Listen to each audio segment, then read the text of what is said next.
Well, good morning. Welcome to our guests. We have a very distinguished panel of witnesses today, including the First Lady of the Commonwealth of Virginia, Ms. Dorothy McAuliffe. Ms. McAuliffe, we're delighted to have you with us this morning as we discuss important policies affecting our nation's students and families. Healthy meals are vitally important to a child's education.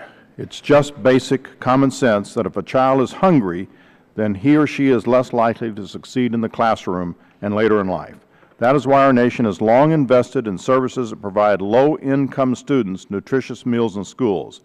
Those services are authorized through a number of laws, such as the Richard B. Russell National School Lunch Act and the Child Nutrition Act. In just a few short months, these laws and the programs they authorize will expire, including the National School Lunch and Breakfast Programs, the Supplemental Nutritional Program for Women, Infants, and Children, or WIC program, and several others. It's a responsibility of this committee and Congress to reauthorize these programs so that students and families receive the support they need in the most efficient and effective way. Why is that important? Because no child should go to school hungry. It's that simple. Today's discussion is not about whether we agree on this basic principle. I am confident we all do. Instead, our discussion today is about beginning a larger effort we will continue in the coming months to ensure the best policies are in place to help us reach this goal. Last week, I had an opportunity to tour a school lunchroom at the Prior Lake High School in Savage, Minnesota. Students and faculty described what's working and what isn't working in federal nutrition programs. As a result of our conversation, two important realities are abundantly clear. First, our school nutrition professionals are dedicated men and women doing the best they can under difficult circumstances, and no one should question their commitment to providing students with nutritious meals. Unfortunately, rules and regulations put in place in recent years have made their jobs harder, not easier. The cost of the lunch and breakfast programs for schools are going up, yet fewer meals are being served.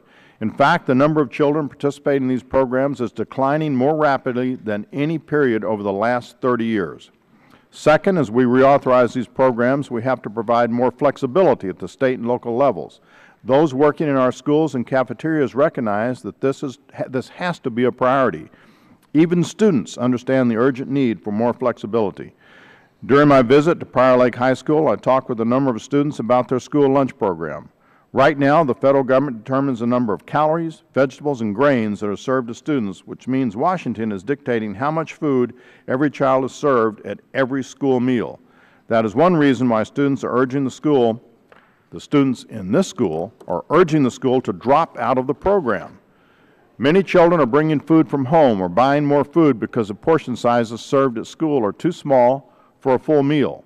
As one student, Karina Svigum, noted, quote, "A lot of times we're going back and getting junk food, not healthy food." This isn't what these children want. This isn't what their parents or school administrators want, and it's not what we want either. We have to find a better way forward, one that continues our commitment to providing nutritious meals for America's students while giving state and school leaders the flexibility they need to make it a reality. That's why we're delighted to have you here today, Mrs. McAuliffe.